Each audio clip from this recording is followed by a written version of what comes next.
As a trade war brews, Arkansas industry and political leaders are in the crossfire. 5 firms finally get the go-ahead to grow, but how long to the harvest? A task force outlines ways to keep Arkansas classrooms safe. And in D.C., a confirmation battle looms over a Supreme Court pick. Arkansas Week is next. Local broadcast of Arkansas Week is made possible in part by the award-winning Arkansas Democrat-Gazette, Arkansas's largest major newspaper, bringing you local, national, and international news since 1819. By the Arkansas Times, keeping you informed by covering people, events, and politics in Arkansas. By FM 89, KUAR in Little Rock, with in-depth news reporting, analysis, and discussion each weekday.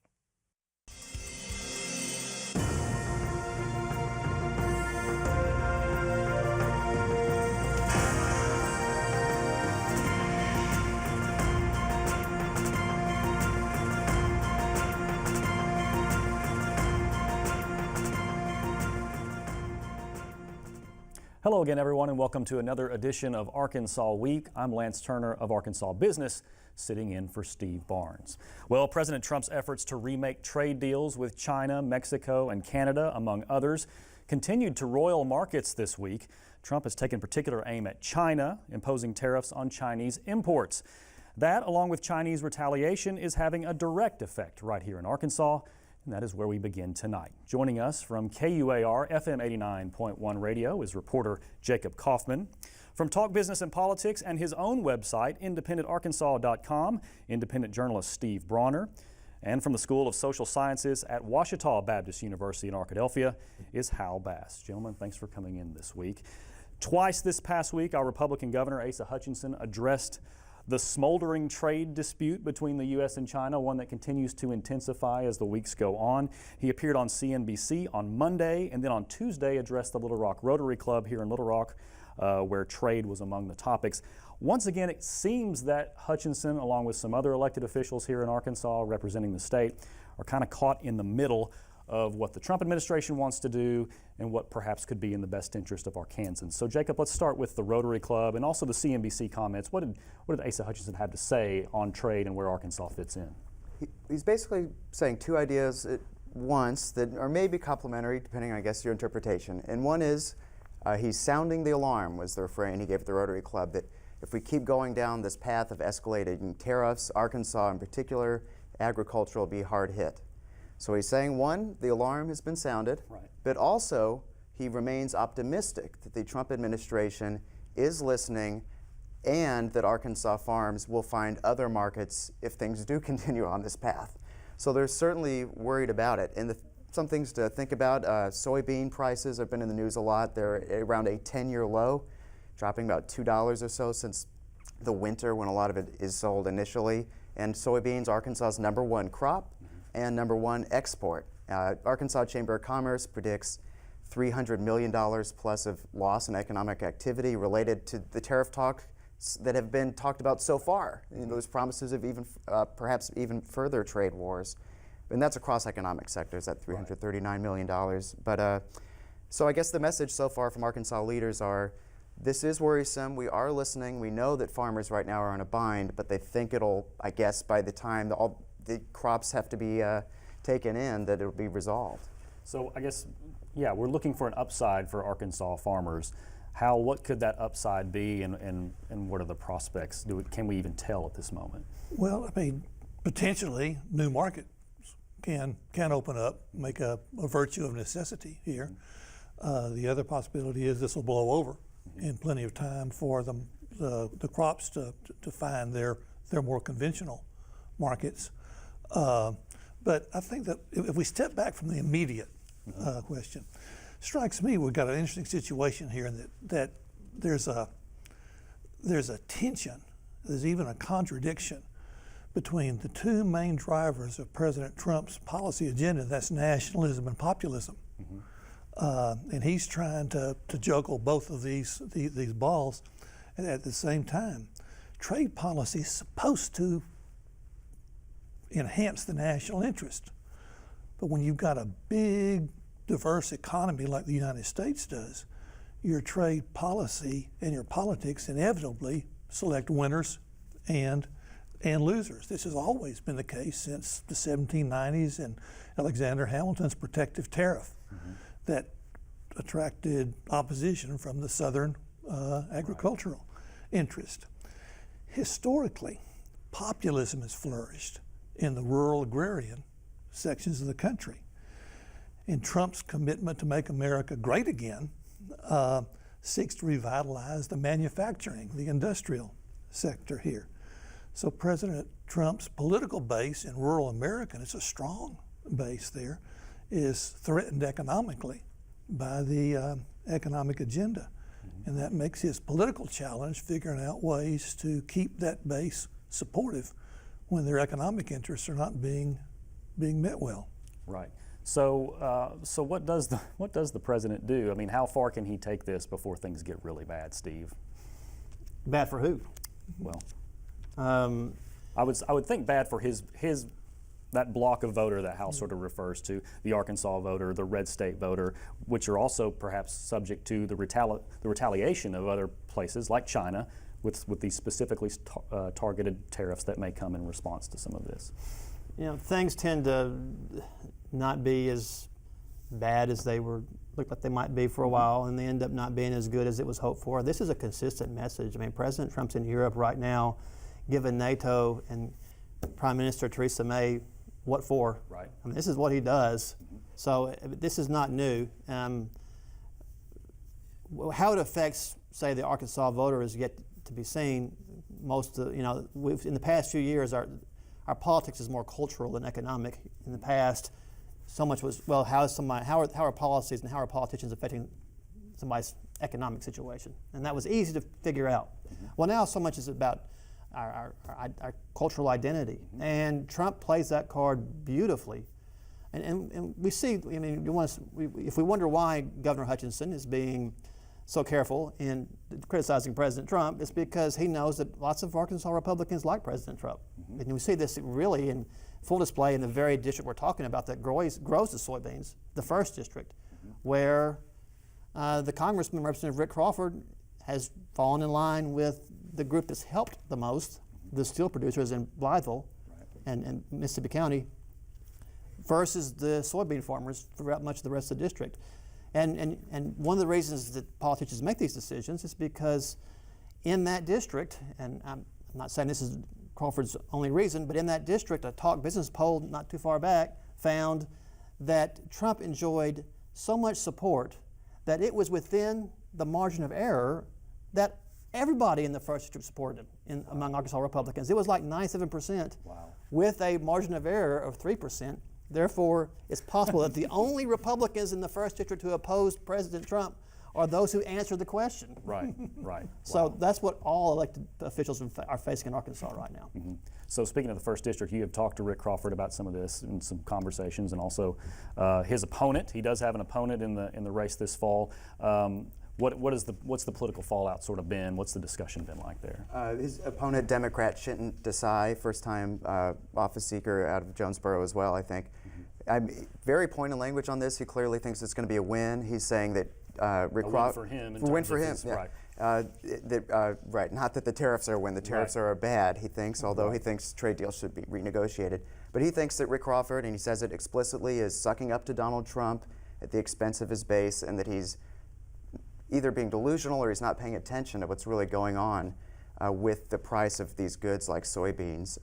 Rick Crawford, several weeks ago, he had a tweet noting that the number of exports were up slightly for soybeans, and so he said that's a good result of the tariff deal.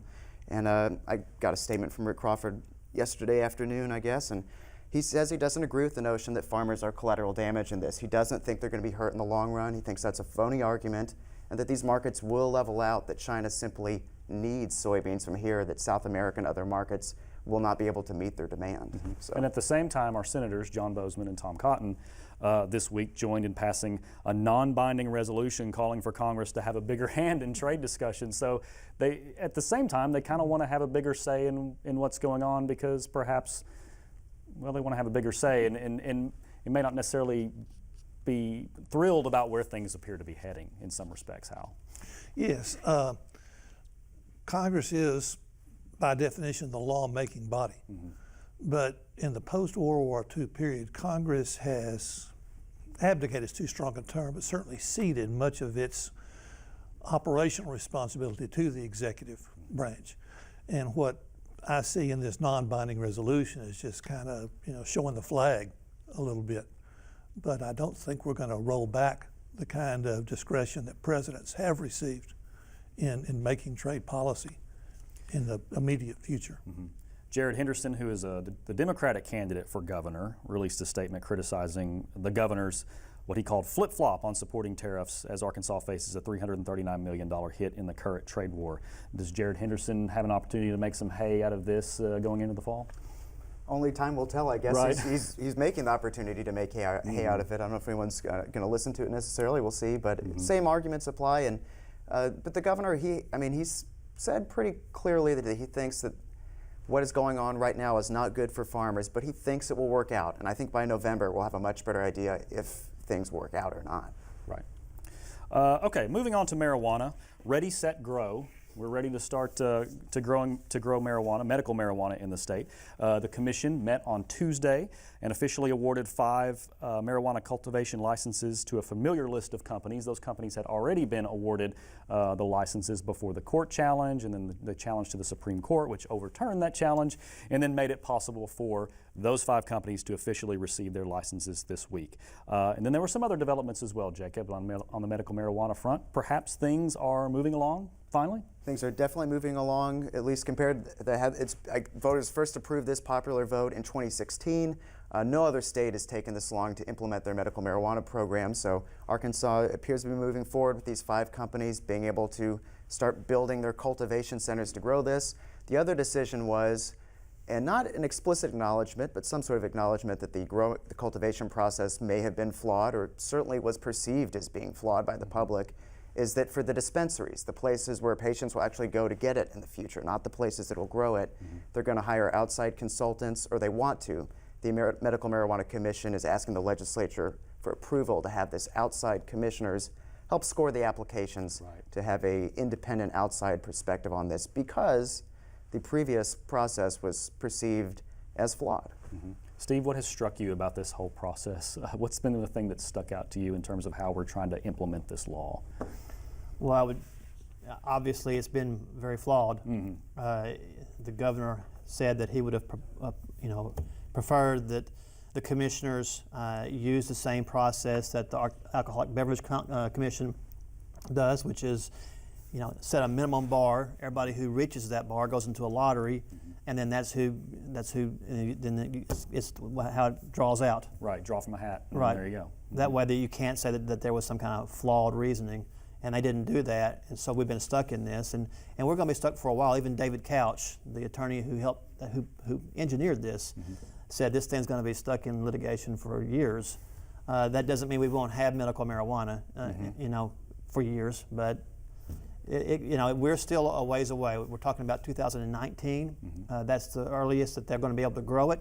We've still got to get the dispensary applications passed through. There's going to be 32 of those. It is not surprising they're hiring an outside consultant to do this. I'm sure the legislature will approve it because the legislature does that all the time. Right. On all these issues, they often hire someone. They don't have any problem hiring people like that. This will happen again. And hopefully this group will do a better job than the commission did in the first place.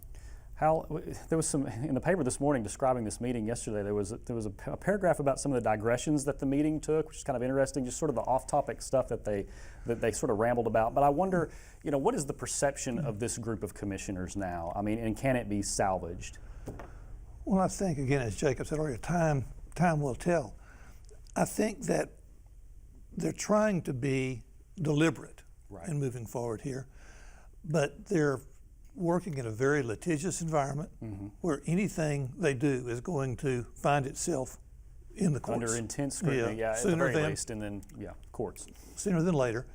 And they're trying to essentially balance taking responsibility as a commission with outsourcing, letting somebody else take responsibility for doing so here. They get credit and blame whichever way they turn there. I think it's a very, very difficult situation they find themselves in. And I think, again, it's going to be a while, but we'll muddle through. Right. And eventually, the will of the voters in 2016 will find itself implemented. And there's starting to be some frustration on the part of patients, I understand. The patients are waiting for that. They need this, they say they need this medication, and that seems to be something that I think Melissa Foltz, who's also been in the business of helping get this thing going, and David Couch have said, is that their frustration is starting to become palpable in terms of it's time to get this stuff to us. So I would expect that would be a more intense rallying cry that you might hear in the coming months, I would suppose. Well, small groups,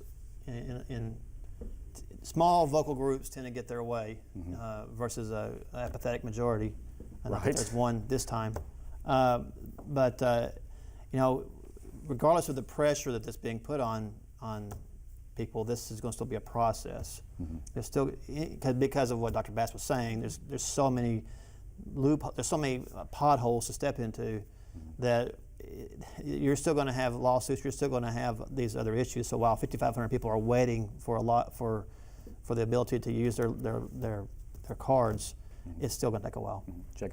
I think that is interesting. That's something that hasn't been talked about a lot because it is so business-oriented and process-oriented, the administration of the government, how we're going to do this. But the effect is that thousands of patients are in pain and maybe taking more addictive medications like opioids in the meantime and facilitating the legal drug trade across state lines. Right. Okay, we're going to move on now to guns, which were back in the news this week on three fronts. First, we had some recommendations released at the end of last week by the School Safety Commission on how to improve safety at Arkansas schools. Then on Monday, we had, by coincidence, the 14th annual, or not coincidence, the 14th annual Arkansas Safe Schools Conference, which met in North Little Rock. Guns were at the top of that agenda as well. And the same day, the legislature's Joint Performance Review Committee continued its own work on how to make schools safer, but not without a little controversy there in terms of who was allowed to speak at this meeting. First, let's talk briefly about the School Safety Commission and some of their recommendations. Jacob, what are sort of the top line things that they said they would like to see? And this commission's been in the works since the Parkland, Florida shooting several months ago at a high school there in Florida. The main recommendation coming out of it is that there should be an armed person in every Arkansas school. So that's the case in many districts already, that there are armed personnel, but there's no additional funding for it necessarily.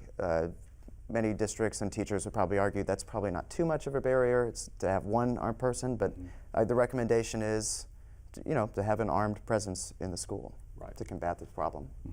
Where does this debate go from here?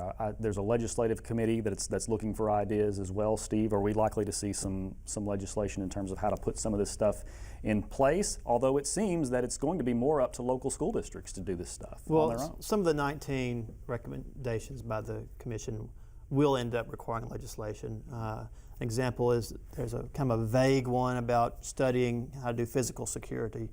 Well, that's going to require money. I mean, some schools, the infrastructure of security inside a school, right, and how they're set up, and whether the doors lock, and where the windows are, and whether the plants are outside where people can hide, and all these reasons.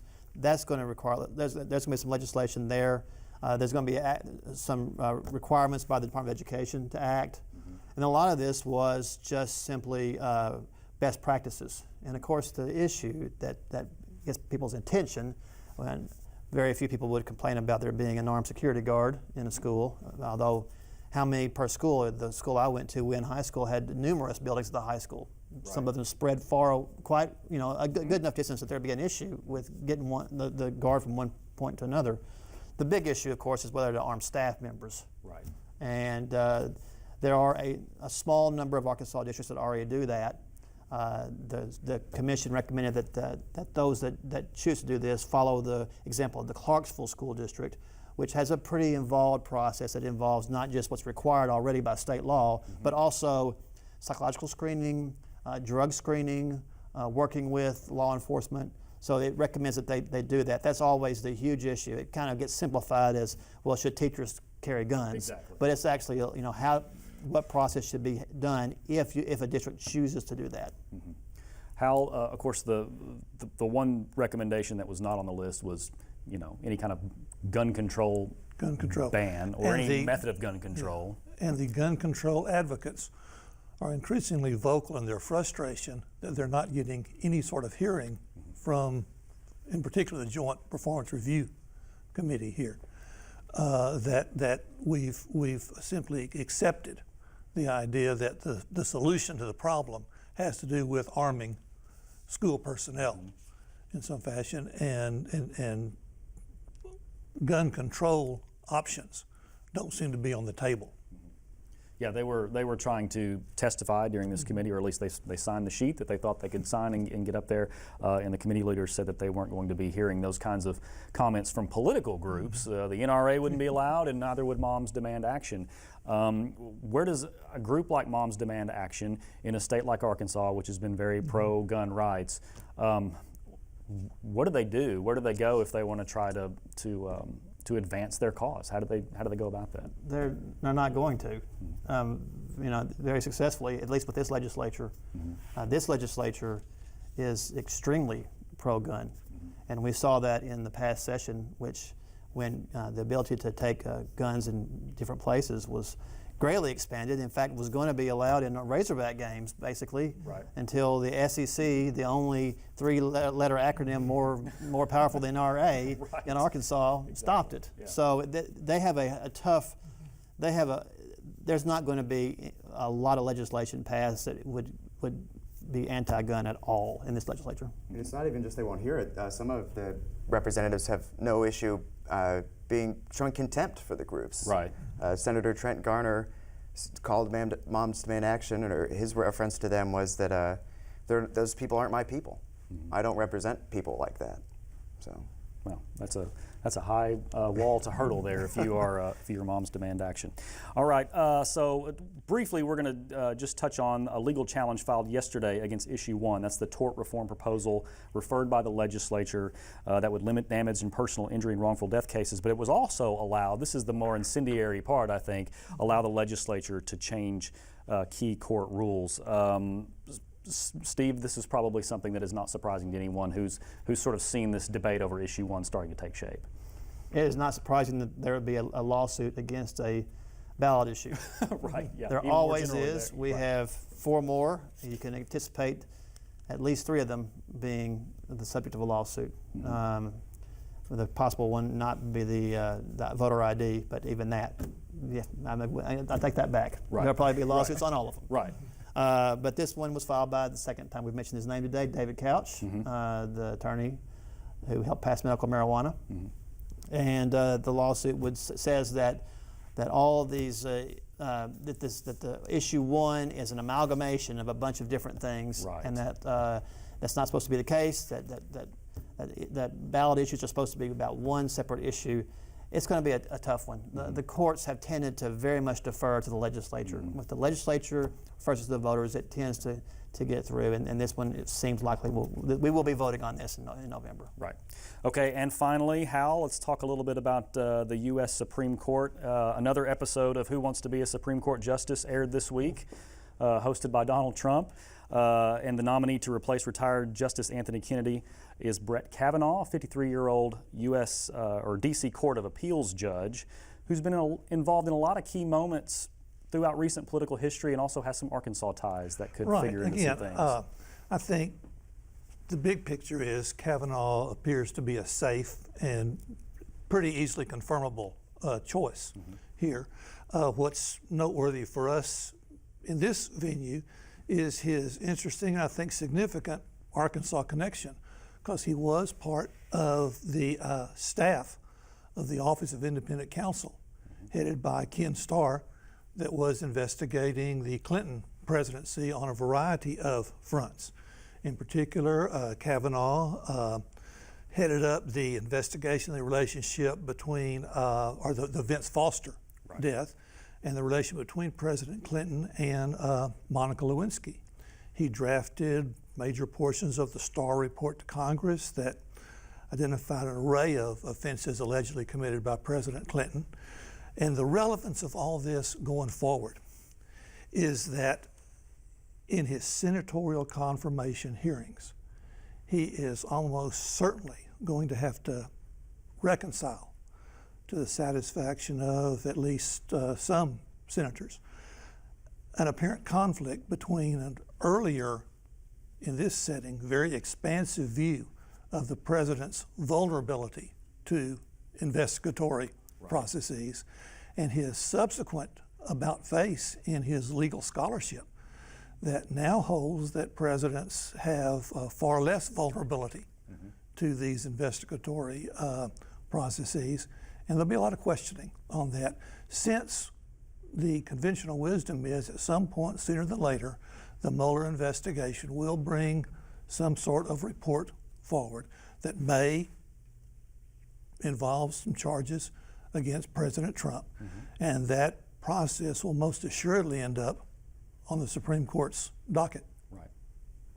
And so in some cases, he's probably been able to choose his judge in that situation if you extrapolate it out that farther. Not only does he get this pick, it's also likely that Trump will get another pick, just given, people say it is likely that he could get another Supreme Court pick. And that's been the big thing for a lot of his supporters, is that this is the real reason we support Trump, are those Supreme Court picks. Yeah, they're definitely getting the reward of that if that is their top issue when they voted for him. We don't know if they'll overturn precedent or not. There's a lot of speculation about that, particularly with Roe v. Wade, but it's something we'll just have to see in the decades and decades to come. There you go. Has a long arc to these appointments, don't they? These lifetime appointments. All right, gentlemen, that's all we've got time for this week. Thank you all for coming in. We appreciate it, and we thank you for watching. We'll see you next week.